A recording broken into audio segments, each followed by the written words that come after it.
얘기하시기 전에 네네. 이게 영화를 만든 이유래요. 그래서 이 얘기를 물어볼 텐데 그 전에 영화에도 블랙리스트가 있었던 것 같다. 네네네. 근데 이제 그거를 이제 돈줄을 가지고 네네. 한 것 같다. 이제 정황 중에 하나지 그게 전부는 아닐 것 같아요. 네네. 감독님이야 첫 영화 연애의 목적 재밌게 봤어요. 연애의 목적부터 계속 좋은 평가 흥행적으로 성공했거든요. 그래서 감독님은 별로 그런 잘 팔리니까 별로 그런 걸 못 느꼈을 수도 있는데 혹시 느낀 적 없어요? 현장에서? 아니 이게 뭐 있는 것 같은데 기준이? 이런 거. 일단 불이익을 사실 제가 체감적으로 이렇게 느낀 적은 없었어요. 경제적 불이익을 느낀 적은 없다. 자금에 있어서.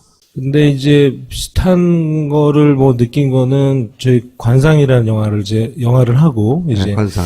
런던 영화제 무슨 개막작으로 네. 이제 결정이 됐다라고. 런던에서 하는 한국 영화제. 네네. 어디서 주관하는 겁니까? 런던에 계신 분들인 것 같은데 거기서 이제 뭐 이렇게 잘 모르겠어요. 런던에 있는 분이겠죠.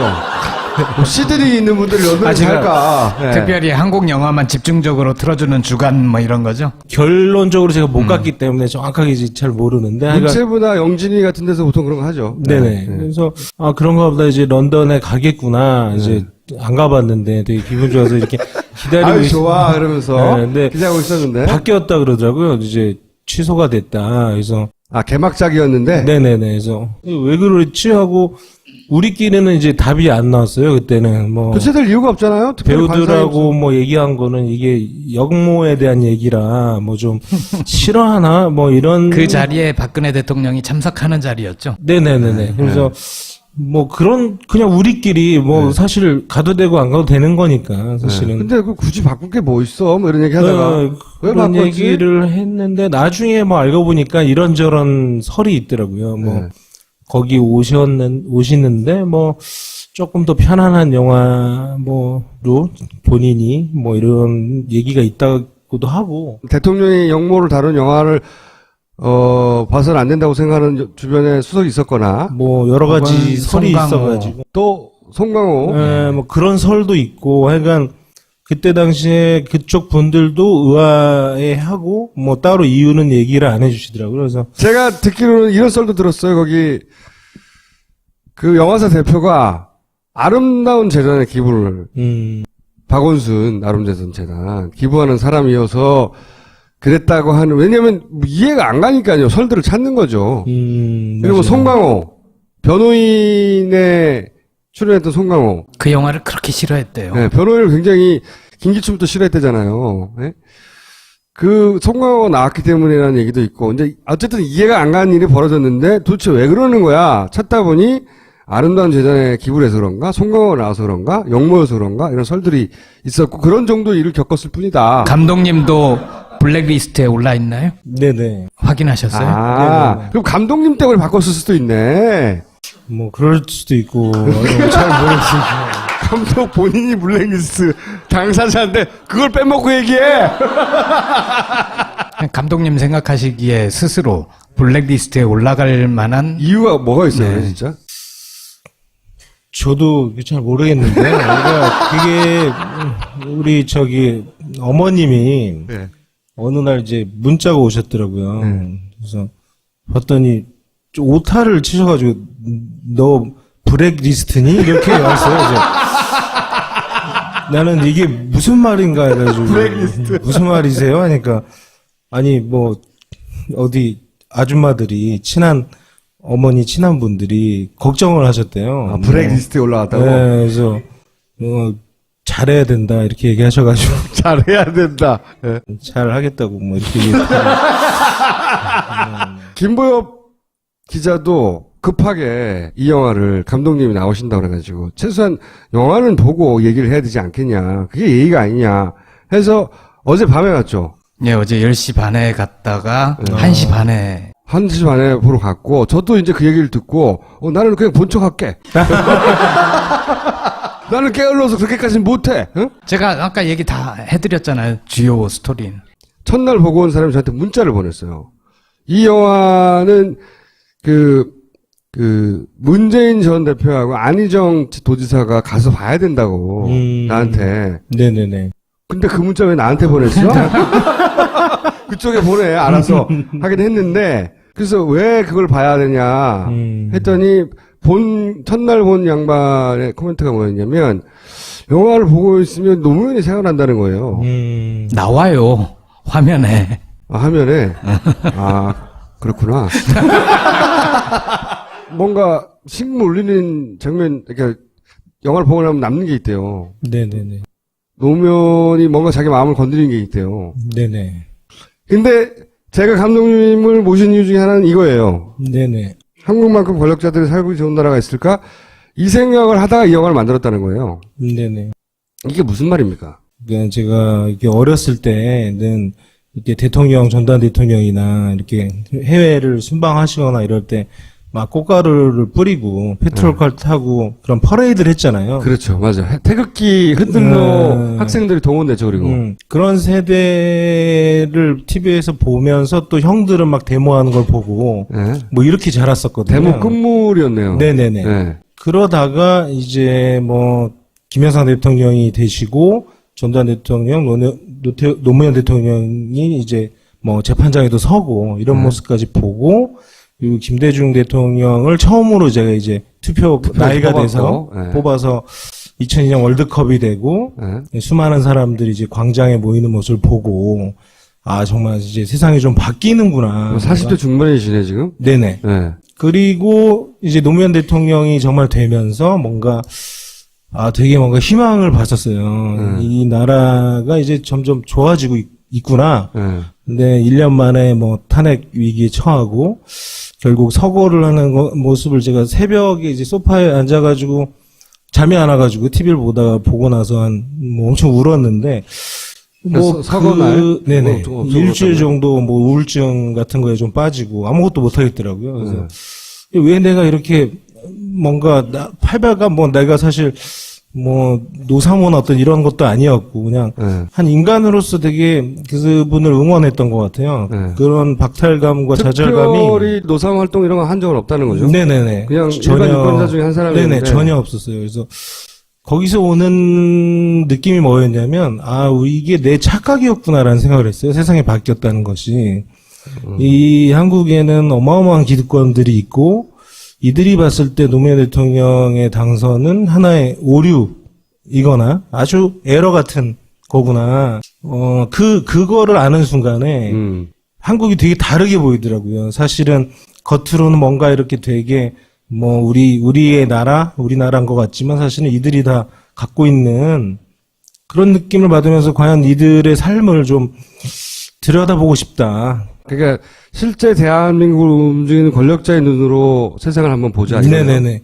그러니까 너무 한국이라는 나라는 편하고 재밌고 뭐 익사이팅 하더라고요. 그래서 그 사람들의 관점에서 보니까 뭐가 편하죠, 한국에? 뭐 세금부터 모든 뭐 아니면 혹은 어떤 잘못을 저질렀다고 해도 사실 굉장히 많이 잘 빠져나가잖아요. 그렇죠. 휠체어 타고 뭐 이러다. 네, 뭐 다른 사면이나 이런 것도 너무 쉽고 사실 되게 어떤 우리가 뭐 해방 이후에 어떤 역사들을 봤을 때 단죄하지 않고 정의롭지 않은 것들이 지금까지 계속 쌓여와가지고 저는 사실 이번에 게이트나 이런 것도 터진 거라고 생각을 하거든요. 이게 갑자기 뭐 뚝 떨어진 게 아니라 그래서 그런 어떤 답답함. 영화를 만드는 계기에 노무현 대통령이 영향을 미친 거 맞군요. 네네. 그래서 뭔지는 모르겠는데 노무현 대통령과 관련된 그 느낌을 받은 그 친구가 맞는 거네요. 뭔지 모른다기보다는 내용 자체가 주인공이 이제 권력에 눈을 뜨고 권력에 타협을 하기 시작하면서 검사인데 원래는 되게 평범한 셀러리맨 같은 검사였어요. 이처럼 하지만 어떤 이해관계 때문에 타협을 하게 되고 그 권력에 물이 들면서 권력의 아주 단맛을 느껴요, 이 주인공이. 그렇게 얘가 이제 변해가다가 결국에 이 잘못된 선택이 쌓여서 어떤 개인의 비극과 이 사회의 비극을 만든다라는 어떤 그런 우화 같은 얘기거든요. 그래서 결정적인 순간에 이제 뭐 영화가 처음부터 전두환 대통령과 뭐 노태우 대통령 이런 다큐 스타일로 뉴스 화면들이 계속 이제 영화에 이제 나오거든요. 그래서 마지막에는 클라이막스 때 또 어떤 그 주인공이 좌절하는 순간에 뭐 노무현 대통령의 서거가 교차되면서 어떤 좀 이 한국 현대사의 비극, 제가 어떤 가졌던 트라우마 같은 걸 좀 풀고 싶었어요, 이 영화에서. 그 권력의 한 유형을 검사로 보고 이제 네네. 그게 뭐 지금 뭐 여러분들이 영화 보신 분들이 이제 뭐 김기춘이나 우병우 씨를 생각을 많이 하거든요, 사실. 뭐 제가 그분들을 알고 쓴 건 아니었고, 우리가 그렇게 작은 이해관계에 어쨌든 타협을 하다 보면 결국에 그렇게 되는 것 같아요, 저는. 그래서 그런 부분에 대해 누구나 그렇게 나쁘게 빠질 수도 있고, 그래서 그런 것들이 어떤 비극을 만들어내는지 좀 보여주고 싶었죠. 이 권력자의 눈으로 대한민국을 한번 보자라고 생각해서 누굴 제일 처음에 가서 만난 거예요?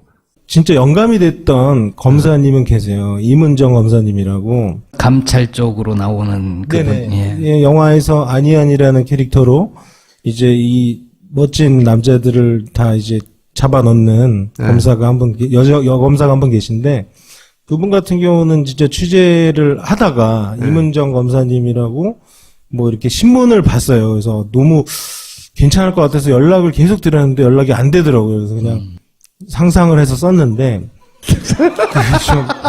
그게 좀 아쉽긴 하지만. 그럼 다 이 상상력에서 나온 거예요? 그리고 검찰 출입 기자님. 기자는 검찰이 아니잖아요. 네. 근데 이제 더 좀 많은 얘기를 해주시더라고요. 이렇게 잘 못 듣는 얘기를 해주시고. 사실은 실제 모델이라고 하시는 분들은 뉴스에 너무 많았어요. 솔직히. 그런 정치 검찰들은, 많았죠. 검사들은 너무 많아가지고, 사실 만날 필요도 없었을 정도로 생각이 들었고, 오히려, 실제 검사님들을 좀 만났을 때는 굉장히 착하고 되게 서민적이었어요. 그냥 제 느낌엔. 너무 평범해가지고, 뭐 이런, 좀 나는 약간 권위적일 줄 알았는데, 굉장히 착하고 그래서 오히려 그런 분들은 오히려 그런 분들한테는 제가 질문을 많이 했어요. 만약에 뭐 영화에 나오는데 선배가 전화를 해서 사건을 좀 묻어달라고 하면 묻겠냐라고 했을 때, 대부분 분들이 그런 문화가 잘 없고, 그러면 소문이 나가지고 그 선배 또 나쁜 소문이 좀 나고, 그리고 자기들도 그런 걸 좀 거부할 수 있는 문화는 있다고 하더라고요. 근데 영화에서 이제 선배 검사 가서 그 후배 검사한테 무릎을 꿇거든요. 무릎을 꿇고 좀 덮어달라라고 하는 장면이 있는데, 그 장면을 물어봤어요. 만약에 선배 검사 가서 무릎을 꿇으면 어떡하겠냐 했더니 되게 놀라면서 말을 잘 못하더라고요. 왜냐하면 그거는 이제 그 순간엔 사람과 사람인 거잖아요. 어떤 공적인 관계가 아니라. 그래서 권력에 물들고 사람이 어떤 잘못된 선택을 하는 순간들이 전 그런 거라고 봤기 때문에 그렇게 사람들이 괴물이 되거나 지금의 어떤 우병우나 뭐 김기춘이 되는 거 아닌가. 이런 어떻게 사람이 나빠지는 그 과정을 그리고 어떤 선택을 해야 되는지에 대한 좀 영화라고 저는 생각을 했거든요. 나쁜 놈들이 되어가는 과정이 우리가 생각하듯이 막 갑자기 악마가 되고 원래 타고난 악마고 꼭 그렇지는 않다. 네네네. 저는 다 이해할 수 있는 구석이 있다고 생각했어요. 그래서 영화가 개봉하고 우병우나 그런 분들 모델이 아니냐라고 했는데, 저는 오히려 그분들이 나는 얼마든지 만들어질 수 있는 그런 구조와 상황이 아닌가라고 오히려. 검찰 쪽에서 제작 과정에도 좀 많이 관심을 가졌다 뭐 이런 얘기도 들었는데. 그런 거를 저는 이제 기사로 봤어요. 기사로 봐서. 제가 이제 그런 분들이 탄생할 수밖에 없는 걸 우리가 좀 보면 조금 더 어떻게 우리가 여기에 대응해야 되고, 우리가 어떤 식으로 또 살아야 되는지를 좀 보여주려고 만든 영화인 것 같아요, 저는. 이해했어요, 이제. 네네네. 악마가 무슨 어마어마한 유혹을 받아서가 아니라. 네네네. 아주 그 작은 순간순간의 선택이. 네네. 결국 그렇게까지 만드는 거다. 네네네. 경계하며 살아라, 이런 얘기네요. 그렇기도 하고, 또 우리한테 주는 메시지도 우리가 정말 사실은 굉장히 뭐 작은 힘들이 그들을 사실 조금이라도 우리가 이렇게 정치나 막 이렇게 외면하게 되잖아요, 사실. 그런 거를 좀 더 많이 관심을 가져야지 사실은 그런 것들도 놓치지 않고 우리가 또 그분들이 더 정의롭게 살 수 있도록. 그 사람들이 그런 선택하지 않도록 정치에 관심을 가지고 잘 지켜보자. 네네네네. 그래야 왕이 된다. 더 킹. 결론이 그래야 왕이 된다요? 그건 아니고요. 제가 모두가 사실은 이 나라의 되게 근데 어쨌든 이해가 안 가는 일이 벌어졌는데 도대체 왜 그러는 거야? 찾다 보니 아름다운 재단에 기부를 해서 그런가? 송강호가 나와서 그런가? 욕모여서 그런가? 이런 설들이 있었고 그런 정도 일을 겪었을 뿐이다. 감독님도 블랙리스트에 올라 있나요? 네네. 확인하셨어요? 아, 그럼 감독님 때문에 바꿨을 수도 있네. 뭐 그럴 수도 있고 잘 모르겠어요. 감독 본인이 블랙리스트 당사자인데 그걸 빼먹고 얘기해. 감독님 생각하시기에 스스로 블랙리스트에 올라갈 만한 이유가 뭐가 있어요, 네. 진짜? 저도 잘 모르겠는데 그러니까 그게 우리 어머님이 네. 어느 날 이제 문자가 오셨더라고요. 그래서 봤더니 오타를 치셔가지고 너 블랙리스트니 이렇게 왔어요. 그래서 나는 이게 무슨 말인가 해가지고 무슨 말이세요? 하니까 아니 뭐 어디 아줌마들이 어머니 친한 분들이 걱정을 하셨대요. 아, 블랙리스트에 올라왔다고? 네, 그래서 잘해야 된다 이렇게 얘기하셔가지고 잘해야 된다. 네. 잘 하겠다고 뭐 이렇게 얘기했어요. 김보엽 기자도 급하게 이 영화를 감독님이 나오신다고 그래가지고 최소한 영화는 보고 얘기를 해야 되지 않겠냐. 그게 예의가 아니냐 해서 어제 밤에 갔죠. 예, 어제 10시 반에 갔다가 1시 반에 1시 반에 보러 갔고 저도 이제 그 얘기를 듣고 나는 그냥 본 척 할게. 나는 게을러서 그렇게까지는 못해. 응? 제가 아까 얘기 다 해드렸잖아요. 주요 스토리는. 첫날 보고 온 사람이 저한테 문자를 보냈어요. 이 영화는 문재인 전 대표하고 안희정 도지사가 가서 봐야 된다고 나한테. 네네네. 근데 그 문자 왜 나한테 보냈어? 그쪽에 보내 알아서 하긴 했는데 그래서 왜 그걸 봐야 되냐 했더니 첫날 본 양반의 코멘트가 뭐였냐면 영화를 보고 있으면 노무현이 생각난다는 거예요. 나와요. 화면에. 아, 화면에 그렇구나. 뭔가 식물 울리는 장면, 그러니까 영화를 보고 나면 남는 게 있대요. 네네네. 노무현이 뭔가 자기 마음을 건드리는 게 있대요. 네네. 근데 제가 감독님을 모신 이유 중에 하나는 이거예요. 네네. 한국만큼 권력자들이 살고 좋은 나라가 있을까? 이 생각을 하다가 이 영화를 만들었다는 거예요. 네네.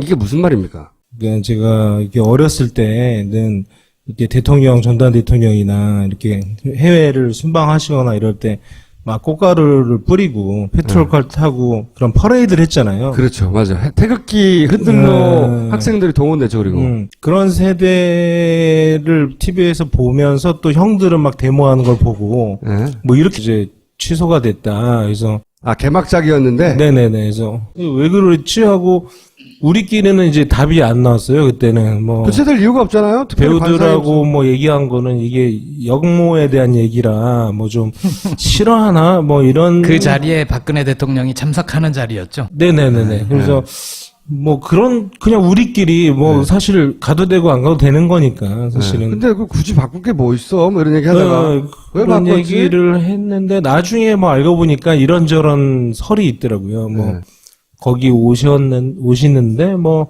조금 더 편안한 영화 뭐로 본인이 뭐 이런 얘기가 있다고도 하고. 대통령이 역모를 다룬 영화를 봐서는 안 된다고 생각하는 주변에 수석이 있었거나 뭐 여러 가지 혹은 설이 송강호. 있어가지고. 또 송강호 뭐 그런 설도 있고 하여간 그때 당시에 그쪽 분들도 의아해하고 뭐 따로 이유는 얘기를 안 해주시더라고요. 그래서 제가 듣기로는 이런 썰도 들었어요. 거기 그 영화사 대표가 아름다운 재단에 기부를 박원순 아름재단 재단 기부하는 사람이어서 그랬다고 하는 왜냐면 이해가 안 가니까요. 설들을 찾는 거죠. 그리고 맞아요. 송강호 변호인에 출연했던 송강호 그 영화를 그렇게 싫어했대요. 네, 변호인을 굉장히 김기춘부터 싫어했대잖아요. 네?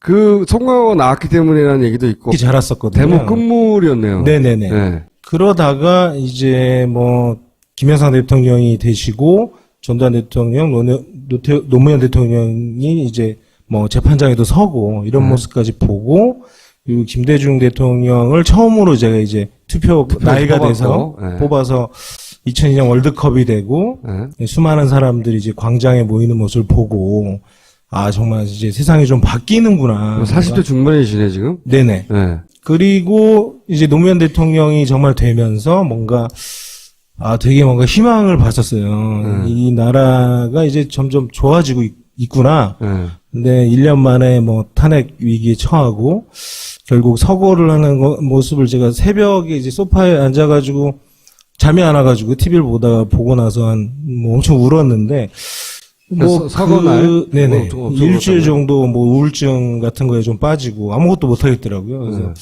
왜 내가 이렇게 뭔가 팔배가 뭐 내가 사실 뭐 노사모나 어떤 이런 것도 아니었고 그냥 한 인간으로서 되게 그분을 응원했던 것 같아요. 그런 박탈감과 좌절감이 특별히 노상 활동 이런 거 한 적은 없다는 거죠. 네네네. 그냥 일반 유권자 중에 한 사람이었는데. 네네 전혀 없었어요. 그래서 거기서 오는 느낌이 뭐였냐면 이게 내 착각이었구나라는 생각을 했어요. 세상이 바뀌었다는 것이.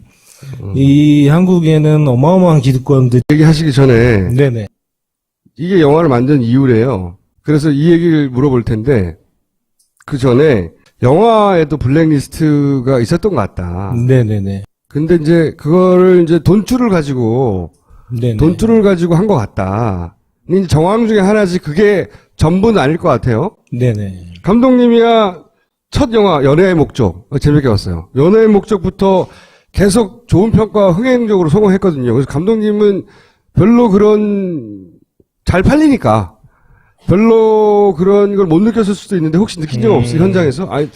이게 뭐 있는 것 같은데 기준이? 이런 거. 일단 불이익을 사실 제가 체감적으로 이렇게 느낀 적은 없었어요. 경제적 불이익을 느낀 적은 없다. 자금에 있어서. 근데 이제 비슷한 거를 뭐 느낀 거는 저희 관상이라는 영화를 하고 이제 관상. 런던 영화제에 무슨 개막작으로 네. 이제 결정이 됐다라고. 런던에서는 한국 영화제. 네네. 어디서 주관하는 겁니까? 런던에 계신 분들인 것 같은데 거기서 이제 뭐 이렇게 잘 모르 런던에 있는 분이겠죠. 뭐 시드니 있는 분들이 런던에 살까. 네. 특별히 한국 영화만 집중적으로 틀어주는 주간 뭐 이런 거죠. 결론적으로 제가 못 갔기 때문에 정확하게 이제 잘 모르는데 하여간 문체부나 영진이 같은 데서 보통 그런 거 하죠. 네네. 그래서 그런가 보다 이제 런던에 가겠구나. 이제 안 가봤는데 되게 기분 좋아서 이렇게 기다리고 좋아 그러면서 네, 근데 기대하고 있었는데 바뀌었다 그러더라고요.